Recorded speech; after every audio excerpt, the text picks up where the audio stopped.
అందరికీ నమస్కారం. నేను మీ గోపాల్ అయ్యంగార్. శ్రీమతే రామానుజాయ నమః. మనం 23వ తారీఖు మార్చి నెల 2025 నుంచి 29వ తారీఖు మార్చి నెల 2025 వరకు మేషరాశి నుంచి మీనరాశి వరకు వారఫలం ఎలా ఉందో తెలుసుకుందాం. ఈ వారఫలాలు కూడా పూర్వాషాఢ నక్షత్రం నుంచి ఉత్తరాభాద్ర నక్షత్రం వరకు, నవమి తిథి నుంచి అమావాస్య వరకు, అలాగే ఆదివారం నుంచి శనివారం వరకు ఉంది. ఇందులో ముఖ్యంగా మనమందరం గమనించాల్సింది అమావాస్య రోజు తర్పణం వదలడం అనేది ఖచ్చితంగా గుర్తుపెట్టుకోవాలని చెప్తున్నా. అది మీకు మీ కుటుంబానికి మంచిది.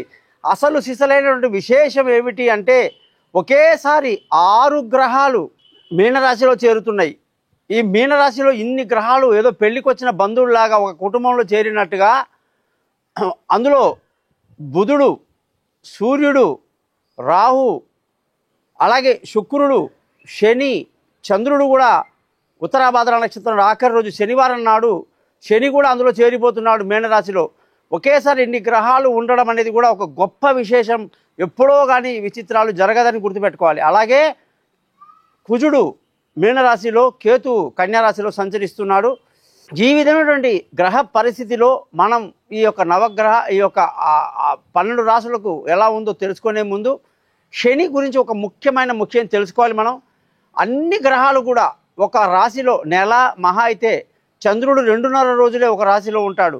అలాగే సూర్యుడు, బుధుడు, శుక్రుడు వీళ్ళందరూ నెల రోజుల కంటే ఎక్కువగా ఉండరు. నెల రోజులు అయితే వాళ్ళు మారిపోతుంటారు.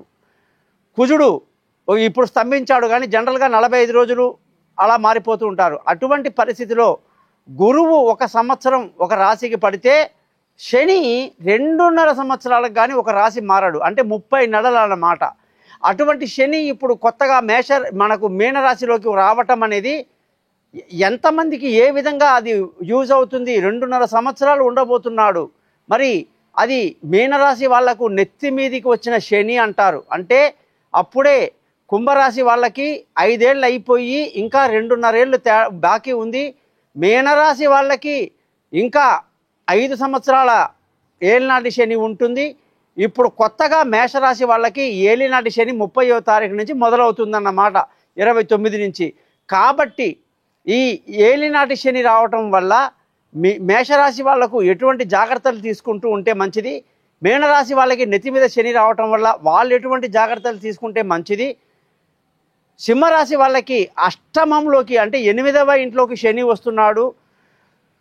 శని ఎవరికి స్నేహితుడు, ఎవరికి శత్రువు అని మనం ముందు గమనించాలి. సూర్యుడికి పరమశత్రువు, కుజుడికి పరమశత్రువు. వీళ్ళని చూసి శని నిజంగా భయపడతాడు, వీళ్ళ జోలికి రాడు. అలాంటిది కొందరికి మిత్రులు అంటే గురుగ్రహానికి మిత్రుడే. అలాగే శుక్రుడికి పరమమిత్రుడు, బుధుడికి మిత్రుడే. మరి ఎటువంటి ఫలితాలు ఇవ్వబోతున్నాడు అని చెప్పి కానీ ముందు తెలుసుకుంటే, ముఖ్యంగా మేషరాశి వాళ్ళకి మొట్టమొదటి ఎఫెక్ట్గా ఏలినాటి శని మొదటిసారి వచ్చేవాళ్ళు చాలా జాగ్రత్తగా ఉండాలి. రెండవసారి వచ్చేవాడు పొంగు శని అంటారు. జీవితంలో అత్యంత ఉన్నత స్థితిలోకి వెళ్ళటానికి శని అనేక శ్రమకు లోను చేస్తాడు. బాగా కష్టపడి రాత్రింబగళ్ళు జీవితంలో ఉన్నత స్థితికి ఈ మేషరాశి వాళ్ళు వస్తారు. కానీ శని గ్రహానికి కుజగ్రహం మేషరాశి అధిపతికి పడదు కాబట్టి అనేక అనారోగ్య సమస్యలు, అనుకోని సంఘటనలు, నష్టాలు ఉండే అవకాశాలు లేకపోలేదు. వాటి గురించి ముందుగా జాగ్రత్తలు తెలుసుకుంటూ ఈరోజు మనం 12 రాశులకు ఎలా ఉందో తెలుసుకుందాం.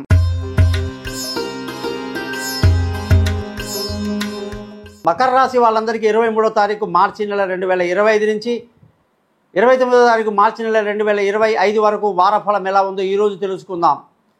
శని గ్రహం యొక్క మార్పు రానే వచ్చింది. 3వ ఇంట్లో శని రావటం మకర రాశి వాళ్ళకి పట్టిందల్లా బంగారమా అనిపిస్తుంది. అనేక రకాల ధనయోగం కనిపిస్తూ ఉంది. కుటుంబ సంతోషం అద్భుతంగా ఉంటుంది. చదువులో రాణింపు, గుర్తింపు, కష్టపడితే ఫలితాలు మీ ఆకాశం అంతా ఎత్తుకు ఎదిగే అవకాశాలు ఎక్కువ ఉన్నాయి. ఈ 2.5 సంవత్సరాలు మీరు ఎంత కష్టపడితే అంత ఉన్నత స్థితిలోకి వెళ్తారని చెప్పేసి నేను ఖచ్చితంగా చెప్తున్నా.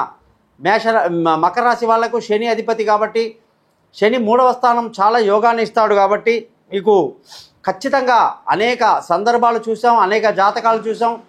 100కి 100% మీకు రాసి ఇవ్వడం జరుగుతుంది. మకర రాశి వాళ్ళకి సక్సెస్ఫుల్గా ఉండబోతుంది అని చెప్పేసి తెలుసుకోవాలి. మానసిక ధైర్యం కానీ, అలాగే కుటుంబపరంగా సంతోషం కానీ, పిల్లల చదువులో డెవలప్మెంట్ కానీ, కుటుంబంలో ఎటువంటి ఆర్థిక ఇబ్బందులు లేకపోవటం, ధన ఆదాయం బాగా పెరగడం, బంధువులతో స్నేహితులతో విరోధాలు లేకుండా ఉండడానికి అనేక అవకాశాలు కూడా కనబడుతున్నాయి. మరి ఈ వారంలో విలువైన వస్తువులు, భూములు, వాహనాలు ఏదైనా సరే కొనడానికి ముందుగా ఆలోచించాలి. తొందరపాటు పనికిరాదు. లేనిపోని ఒప్పందాలకు తొందరపడి వెళ్ళిపోతారు, నష్టాలు చూస్తారు. కాబట్టి ముందుగా జాతకాలు తెలుసుకుని ఆ తర్వాత లావాదేవీలు చేయండి, లేదా నష్టానికి గురవుతారు. విలువైన వస్తువులు, వాహనాలు, భూములు అన్నీ కూడా కొనడానికి ప్రతికూలత అనేది ఇప్పుడు గోచారరీత్యా కనిపిస్తూ ఉంది. పిల్లల చదువులు, విదేశీ యానాలు, దూర ప్రయాణాలు కష్టతరంగా కనిపిస్తున్నాయి, ఇబ్బందికరంగా కనిపిస్తూ ఉంది. కాబట్టి ముందు జాగ్రత్తలు తీసుకొని వెళ్ళాలి. స్పోర్ట్స్లో ఉన్న వాళ్ళకి కాస్త ఇబ్బందికరంగా కనిపిస్తూ ఉంది. తెలివి తక్కువ నిర్ణయాలు తీసుకునే అవకాశాలు లేకపోలేదు. ఆరోగ్య సమస్యలు అస్సలు ఉండవు. మంచి ఆరోగ్యం, శత్రువుల మీద విజయం, అప్పులు తీర్చేసి హుందాగా కూర్చుంటారు కాళ్ళ మీద కాళ్ళు వేసుకొని. అంత ధైర్యాన్ని మీకు ఈ భగవంతుడు ఈ వారం మీకు ఇచ్చాడు అని చెప్పి తెలుసుకోవాలి. ముఖ్యంగా భార్యాభర్తల విషయానికి వస్తే వారం మొదట్లో కాస్త ఇబ్బందికరమైన ఇబ్బందులు ఉన్నప్పటికీ కేవలం 2 రోజుల తర్వాత, అంటే కేవలం ఒకరోజు, అంటే మంగళ, బుధ, గురు, శుక్ర, శనివారాలన్నీ కూడా అనుకూలంగా ఉంది.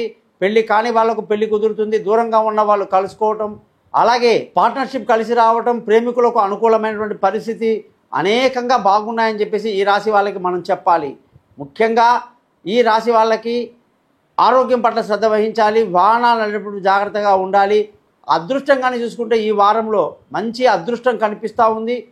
అలాగే ఈ వారంలో తండ్రి నుంచి పెద్ద సహకారాలు లభించదు. ధర్మ మార్గాన్ని పాటించండి. తొందరపాటు పనికిరాదు. అనుకున్న అదృష్టం కాస్త చేజారినట్టు అనిపిస్తుంది, కానీ తొందరపడొద్దు. ఉద్యోగంలో కష్టాలు బాగా ఉంటాయి. బాగా హార్డ్ వర్క్ చేస్తారు. జనరల్గా మీరు మీ హార్డ్ వర్క్ తగినట్టుగా మీరు కొంచెం సంయమనం పాటించాలి. తొందరపాటు పనికిరాదు. ఖచ్చితంగా మంచి భవిష్యత్తు అయితే ఉంది, కానీ ప్రస్తుతానికి కొంచెం నెగిటివ్ ఉంది. చేయని తప్పులకు మనము బాధ్యతలు తీసుకోవాల్సి ఉంటుంది. ఆవేశాలకు లోను కావద్దు. ఉద్యోగాలు మారడానికి అనుకూలంగా లేదు. కాబట్టి అనేక విషయాల్లో జాగ్రత్తలు వహిస్తారని ముందుగా నేను తెలియజేసుకున్నా. ముఖ్యంగా వ్యాపార పరంగా నష్టాలు అధికంగా కనిపిస్తూ ఉన్నాయి. వ్యాపారంలో నష్టాలకు కారణం కుజుడు అధిపతి. మరి కుజుడి స్థానం సరిగా లేదు కాబట్టి నష్టాలకు వస్తాయని చెప్తున్నా. ఆవేశపడకండి.